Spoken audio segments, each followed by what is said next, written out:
آقا درست اشاره کرد. اما چه کسی باید این دوتا مطلب رو تو جامعه عملیاتیش بکنه و خیرش رو مردم ببینن، سفره مردم رنگین تر بشه، حوزه اقتصاد ما پویاتر بشه، تولید ما شکوفاتر بشه؟ این رو دیگه در واقع اصل فرمان دست دولت و همچنین دو تا قوای دیگر، هم مقننه هم قضاییه، که مقام معظم رهبری حفظه الله همه اینها رو و بخش خصوصی رو مکلف کرده، گفت برید بشینید با هم این موضوع رو خوب بررسی بکنیم، نتیجه بگیریم. ببینید ما اگر در سال گذشته که این شعار نبود، شاید تورم 50% رو طبق آماری که خود دولت داره میده، بانک مرکزی داره میده، ما پشت سر گذاشتیم. ما بخش خصوصی اعتقاد نداریم 50% بود، خیلی بیشتر بود.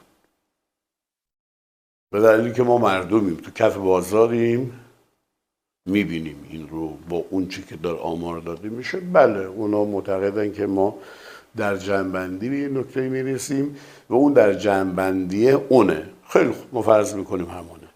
ولی واقع مطلب مهار تورمی که از آقا گفت واقعا اتفاق افتاد. الان 3 ماه از سال گذشت، به سرعت هم میبینیم که برج 11 اومده و سال گذشته و هیچ اتفاقی نیفتاد، تورم ما بیشتر هم شد. همین الان شرایط ما بگونه که تورم ما خیلی بیشتر از سال گذشته.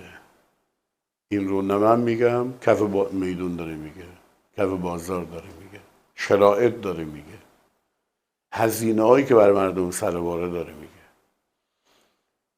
خب چه کاری باید اتفاق میافتاد تو شعار فرمایشات مقام معظم رهبری اتفاق نیفتاد؟ به طب وقتی اینجا رو ما نتونستیم مهار بکنیم، در حوزه تولید هم ما دچار مشکل خواهیم شد. الان هم هستیم واقعا، چون اون شعار اوله 3 ماه از سال گذشته، شما ببینید همین الان 3 ماه از سال گذشته بانک ها کاملا محدود کردن در واقع کمک مالی به تولید ما رو.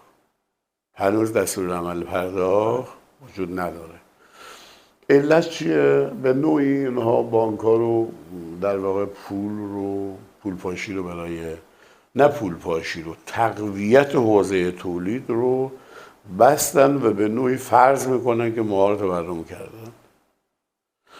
مهار تورم معناش این نیست که شما قفل بکنید در رو بگید که ما داریم مهار تورم. مهار تورم اینه که شما باید در واقع حوزه تولید که در واقع اونجا مقام معظم رهبری جزء اهداف جدیشه، اینجا ماها رو به گونه‌ای به سمتی ببرید، هدایت بکنید اونجا درش بسته نشه.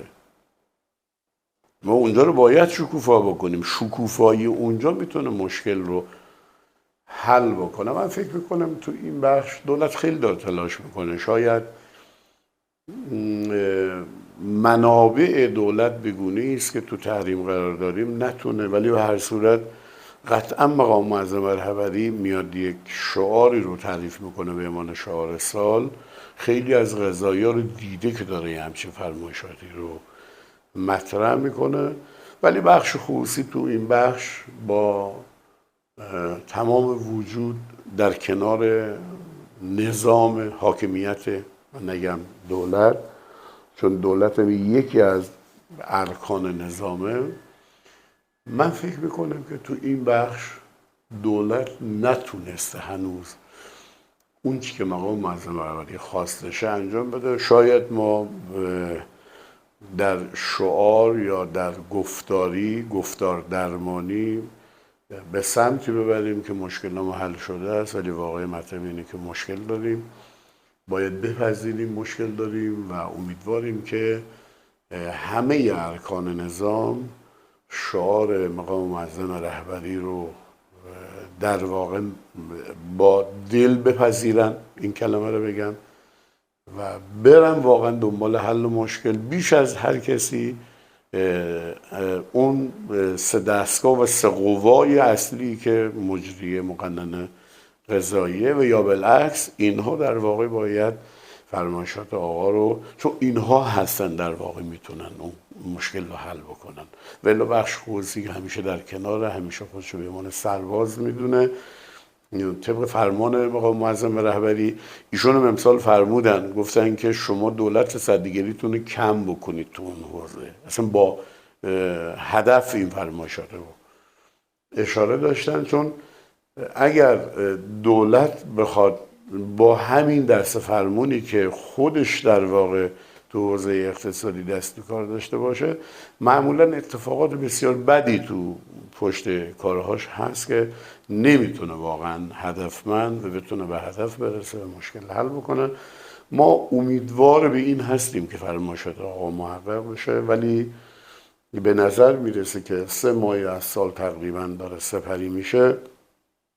اگر با همین دست فرمونی که داریم میریم بریم، شاید خیلی چیزی خاصی برای 4 سال است آقا اتفاق نیفته. اشاره فرمودیم به بحث همسو بودن دولت و بخش خصوصی در واقع برون رفت از مشکلات اقتصادی فعلی.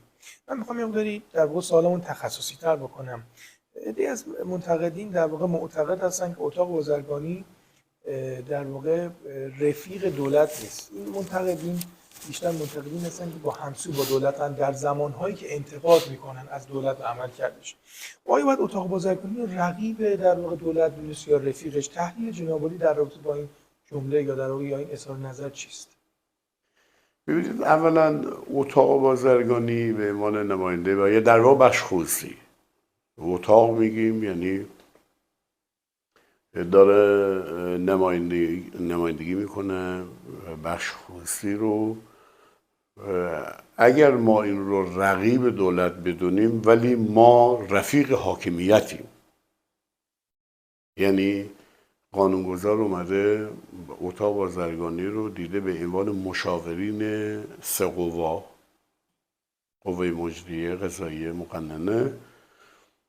پس دستگاه مجموعه بخش خصوصی اتاق بازرگانی نمیتونه به عنوان رقیب باشه، به عنوان یک رفیق میتونه باشه و در واقع همینجوری نگاش همینه. اما دستگاه های مربوطه، خصوصا دستگاه اجرایی، خیلی به این نقطه از نظر عملی قبول نداره. فهم ما اینو میگه بخش خصوصی. در 4 چرا همه ی حرفا رو شما اگر ببینید تو همه جلسات بخش خصوصیه. اگر همین مقدارم حمایت جدی مقام معظم رهبری نباشه، شاید اصلا بخش خصوصی رو دولت هیچ قبول نداشته باشه. قبول نداشتن با رقیب بودن 2 تاست. شاید دولت بخش خصوصی رقیب خودش بدونه، بخش خصوصی دولت رو رقیب خودش میدونه. رقیب در چه حوزه؟ در حوزه کاری. رقیب در حوزه کاری. و حال اینکه ما اصل 44 قانون هستیم، ما اینو میگه که بخش خصوصی رو شما به عنوان یک مجموعه اصل بدانید. دولت باید حوزه اقتصادی رو واگذار بکنه به بخش خصوصی. شما در همین حوزه این سال تخصصی شما ببینید کشورهای در حال توسعه هر کجا دقیقاً این شعار خوب عمل کردن، نتیجه گرفتن و امروز به عنوان یکی از تو 10 15 20 اقتصاد اول دنیا قرار دارن کشورهای در حال توسعه. چرا؟ اعتماد کردن، نظارت کردن بر بخش خصوصی، حمایت کردن و اون چی که در حوزه دولت بوده در اختیار قرار دادن. خوب نظارت کردن که به نفع حاکمیت، به نفع در واقع اقتصاد کشور نتیجه گرفتن که اون جایگاه بالا رو پیدا کردن. اما متاسفانه شما ببینید همین الان بیش از 75 تا 80% اقتصاد ما در اختیار دولته. این چیزی نیست که من بگم به من نماینده بخش خصوصی، خود دولت هم میدونه، حاکمیت هم میدونه، مقام معظم رهبری این را میداند و به همین دلیل همیشه اشاره میکنند شما باور بکنید بخش خصوصی رو. بخش خصوصی، باز من از فرمایشات هست آقا استفاده میکنم. ببینید امسال فرمودن شما همین شرکت دادید به بخش خصوصی، بخش خصوصی شده سودده. همین شرکت دادید به بخش دولتی، دولت شده ضررده. چرا این کار نمیکنید؟ من میخوام این نتیجه رو بگیرم اجمالاً که بخش خصوصی نه رفیق حاکمیت، رفیق نظامه. اصلا بخش خصوصی هیچ که رو تو اون بخش نمیبینه، ولی دولت نباید بیاد تفکیک بکنه. دولت نباید دستوری با بخش خصوصی عمل کنه. دولت هم باید همون نکته‌ای که بخش خصوصی نگاش برای اینه که ما رفیق نظامیم، رفیق دولتیم، برای این نگاه بکنه.